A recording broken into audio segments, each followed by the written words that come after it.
അമേരിക്കയുടെ ഏതാണ്ട് എല്ലാ വ്യോമ താവളങ്ങളിലും മറ്റ് സൈനിക താവളങ്ങളിലും മധ്യേഷ്യയിലുള്ള പശ്ചിമേഷ്യയിലുള്ള താവളങ്ങളിലെല്ലാം തന്നെ പട ഒരുക്കങ്ങളാണ്. F-15, F-16, F-35 വിമാനങ്ങളുടെ സ്ക്വാഡ്രനുകൾ സജീവമായി അവിടെ നിലനിൽക്കുന്നു. കൂടുതൽ വിമാനങ്ങൾ എത്തുകയാണ്.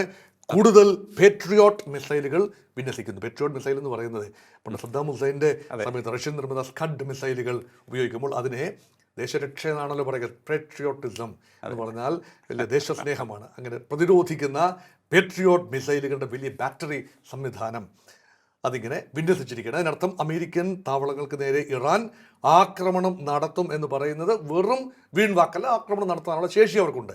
കൃത്യതയെക്കുറിച്ച് ഒരുപക്ഷെ വിശകലനം മാറിപ്പോകാം, പക്ഷേ അതിനുള്ള ശേഷിയുണ്ട്, ഇച്ഛാശക്തിയുണ്ട്. അത് തീർച്ചയായും കരുതാം. പക്ഷേ ഇതെല്ലാം ഓക്കെയാണെന്ന് തോന്നാം ഒരു വശം. That is one side. നമ്മളത് ഒബ്ജക്റ്റീവായിട്ട് മാത്രമേ കാണാനാവൂ എന്നാണ് എനിക്ക് തോന്നുന്നത്. കാരണം ഇത് ചുമ്മാതെ കുറേ കാര്യങ്ങൾ പ്രൊജക്റ്റ് ചെയ്യുക, ഇപ്പം യുദ്ധം വരുമോ, നാളെ പൊട്ടിക്കുമോ, ഇപ്പം പൊട്ടിക്കുമോ, ഇതൊന്നുമല്ല. ഇതിൻ്റെ പിന്നെ സാധ്യതകൾ കുറച്ച് ഒബ്ജക്റ്റീവായിട്ട് മാത്രമേ നമുക്ക് വിലയിരുത്താനാവൂ. ശരിയാണ്. അങ്ങനെ ഒബ്ജക്റ്റീവായിട്ട് വിലയിരുത്തുമ്പോൾ ട്രംപ് എന്തുകൊണ്ട് ആഞ്ഞടിക്കുന്നില്ല? 2 ആഴ്ചയായി ഈ ബിൽഡപ്പ് തുടങ്ങിയിട്ട് 1-2 ആഴ്ചയായി. എന്തുകൊണ്ട് ഇറാനെ ആക്രമിക്കുന്നില്ല? ഇപ്പം കഴിഞ്ഞ ആഴ്ച ഏത് നിമിഷവും ആക്രമിക്കും എന്ന ഘട്ടത്തിലെത്തി. പിന്നെ ട്രംപ് തന്നെ പറഞ്ഞു ഇറാൻ ഒന്ന് വഴങ്ങുന്നു, ഇറാനിലെ വധശിക്ഷ ഇളവ് ചെയ്യുന്നു. അയത്തുള്ള അലി ഖൊമേനി കുറേയൊക്കെ കരുണ കാണിക്കുന്നു. 800 ചില്ലുവാനും പേരെ വധശിക്ഷയ്ക്ക് വിധിച്ചതാണ്. അവരെയൊക്കെ ഞാൻ ഇടപെട്ടത് കൊണ്ട് തൽക്കാലം അവരുടെ വധശിക്ഷ മരവിപ്പിച്ചിരിക്കുകയാണ്. അതുകൊണ്ട് അവർക്ക് കൊള്ളാം. അതുകൊണ്ട് താങ്കൾ ആക്രമിക്കില്ല തൽക്കാലത്തേക്ക് എന്ന് പറഞ്ഞാൽ ആത്യന്തികമായി ആക്രമിക്കില്ല എന്നർത്ഥമില്ല.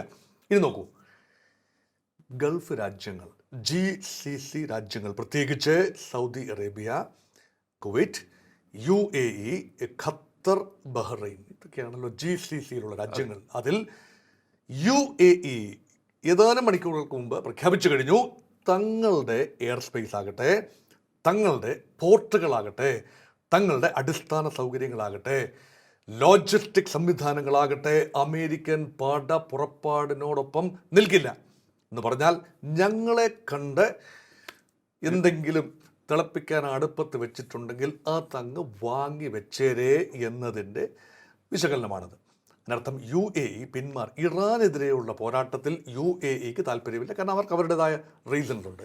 UAE ഇത് വളരെ ശക്തമായി, ഇത്രയും ശക്തമായ ഒരു സ്റ്റാൻഡ് എടുക്കുന്നത് ആദ്യമായിട്ടായിരിക്കണം എനിക്ക് തോന്നുന്നു. എക്കാലത്തും അമേരിക്കയോടൊപ്പം നിൽക്കുന്ന സൗദി അറേബ്യയും UAEയും അവരുടെ ഭരണകൂടങ്ങൾ, അവരുടെ ഷെയ്ഖുമാർ, എമീർമാർ അമേരിക്കയോടൊപ്പം നിന്നവരാണ്. അവരുടെ എണ്ണ താല്പര്യം അമേരിക്കയോടൊപ്പമാണ്. പക്ഷേ അവരുടെ എണ്ണപ്പാടങ്ങൾക്ക് നേരെ ഇറാൻ മിസൈലുകൾ അയച്ചാൽ UAEക്ക്, പ്രത്യേകിച്ച് അബുദാബിയിലാണല്ലോ എണ്ണയുള്ളത്, അതിൻ്റെ സമ്പൽ സമൃദ്ധി ഒരു പക്ഷേ അസ്തമിക്കാം. അത് മാത്രമല്ല, കേരളത്തിൽ നിന്ന് എത്ര പേരാണ് UAEയിലെ വിവിധ നഗരങ്ങളിലുള്ള, ദുബായിലും അബുദാബിയിലും ഖൈമയിലും ഒക്കെ ഉള്ളത്. അത് വലിയ വിപത്താണ്. സൗദി അറേബ്യയിൽ നോട്ട് പ്ലേസ്ഡ് ഐദർ. വൻപൻ താവളങ്ങളാണ് സൗദി അറേബ്യയിലുള്ളത്. സൗദി അറേബ്യയുടെ സുരക്ഷ തന്നെ അമേരിക്കയുടെ കൈവശമാണെന്ന് വേണമെങ്കിൽ പറയാം. അവരുപയോഗിക്കുന്ന ആയുധങ്ങളെല്ലാം തന്നെ അമേരിക്കൻ നിർമ്മിത ആയുധങ്ങളാണ്. അപ്പോൾ സൗദി അറേബ്യയും അത്ര അങ്ങോട്ട് അനുകൂലിക്കുന്നില്ല. ഇറാനുമായി അത്ര ചങ്ങാത്തമൊന്നുമില്ല. ഇറാൻ ഒന്ന് കൊള്ളുന്നെങ്കിൽ കൊണ്ടോട്ടെ എന്ന് വിചാരിക്കുന്ന രാജ്യം തന്നെയാണ് സൗദി അറേബ്യ. പക്ഷേ ഒരു ലാർജർ ഇസ്ലാമിക് ബ്രദർഹുഡ് ഉണ്ടല്ലോ, ഒരു അമിറ്റി ഉണ്ടല്ലോ, കോംറേഡറി ഉണ്ടല്ലോ.